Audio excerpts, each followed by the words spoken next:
നല്ല അടിപൊളി സദ്യയും കഴിച്ച് വീട്ടിൽ വെറുതെ ഇരിക്കുമ്പോ ദാ വരണു മെസ്സേജ്, ബിരിയാണിയും പായസം ഉണ്ട്, വാ വീട്ടിക്ക്. ബിരിയാണി ഞമ്മക്ക് വേണ്ട, പായസം മതി എന്ന് പറഞ്ഞു നമ്മൾ നേരെ പോയി ശുനുഷന്റെ വീട്ടിൽ കിട്ടും. മിഥുനെ കണ്ടേ, ഓനക്ക് നമ്മള് ക്യാമറ വെക്കിയപ്പോ നാണേ. വീട്ടിൽ ചെന്നപ്പോ ആളില്ല, അപ്പൊ ഫോട്ടോ എടുക്കാൻ പോയിക്കൊണ്ടു. അപ്പൊ നിങ്ങൾ ഫോട്ടോ എടുക്കുന്നതൊക്കെ കാണാൻ പോയല്ലോ. ഓക്കെ, ഞാൻ ചെന്നപ്പോ ചേച്ചിന്റെ വീഡിയോഗ്രാഫറായിട്ട് നിക്കട്ടെ ശിനുഷ. അവിടെ എത്തിയ താമസം പിന്നെ നമ്മളായി വീഡിയോഗ്രാഫർ ഇട്ടാ.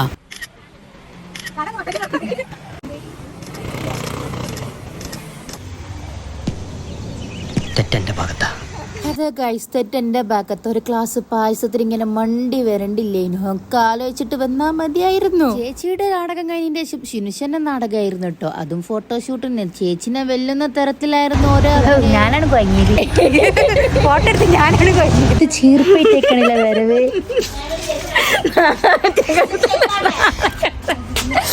ഇനി ഇവള് പായസത്തിന് വിളിക്കുമ്പോ നമ്മളെന്താ പറയാ, മുൻകൂട്ടി വരണം. കാരണം ഫോട്ടോ എടുക്കാൻ വേണ്ടിട്ടുള്ള പ്രപ്പോസലിനെ വരുള്ളൂ.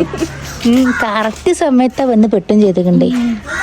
അപ്പൊ ഇനി നമ്മളെ പായസം കുടിച്ചിട്ട് കാണാം. പായസം എങ്ങനെയുണ്ട് നമുക്ക് റിവ്യൂ ചെയ്യാം. 5 സ്റ്റാറിൽ എത്ര സ്റ്റാർ നമുക്ക് കൊടുക്കാൻ പറ്റുന്നുള്ളത്.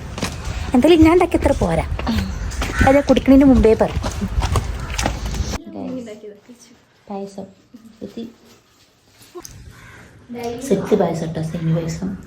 ഇന്നും കൂടെ ഉള്ളു മധുരം കഴിക്കലൊക്കെ. നാളെ മുതൽ പിന്നെ നമ്മൾ ഡയറ്റിലോട്ട്. മുറ കെട്ടണ്ടി പോനെ, കെട്ടണ്ട മുറി. ഈ മുറി ഞാൻ കെട്ടട്ടെ?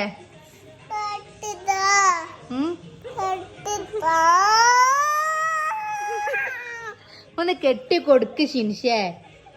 ആ കുട്ടിന്റെ ഒരു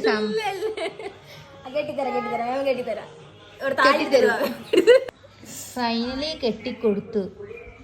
സമാധാനായ സമാധാനായ എനിക്ക്.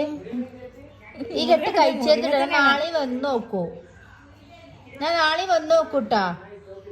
കെട്ട് കഴിക്കാൻ പാടില്ല.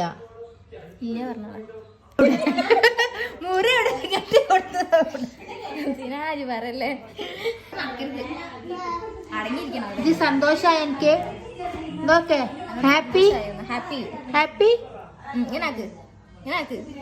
അങ്ങനെ ഓന്റെ മുറിയും കെട്ടിക്കൊടുത്ത് ഓനെ ആശ്വസിപ്പിച്ച് നമ്മളവിടുന്ന് ഇറങ്ങിട്ടാ. പോർന്ന് വെക്കല് കുട്ടികൾ കക്കളിച്ചിന് കണ്ടു. ഈ കക്കളിയൊക്കെ കണ്ടപ്പോ എന്താ പറയല്, പഴയ കാര്യങ്ങളൊക്കെ ഓർമ്മ വന്നിട്ട് നമ്മള് കൊറേ കളിച്ചിട്ടുണ്ട് ഈ കക്കളി കാര്യങ്ങളൊക്കെ. അതൊക്കെ ഒരു കാലം. പിന്നെ നമ്മൾ നേരെ പെരീക്കൊന്നു. അപ്പൊ ഇന്നത്തെ ലോകത്തുള്ള എല്ലാവർക്കും ബൈ.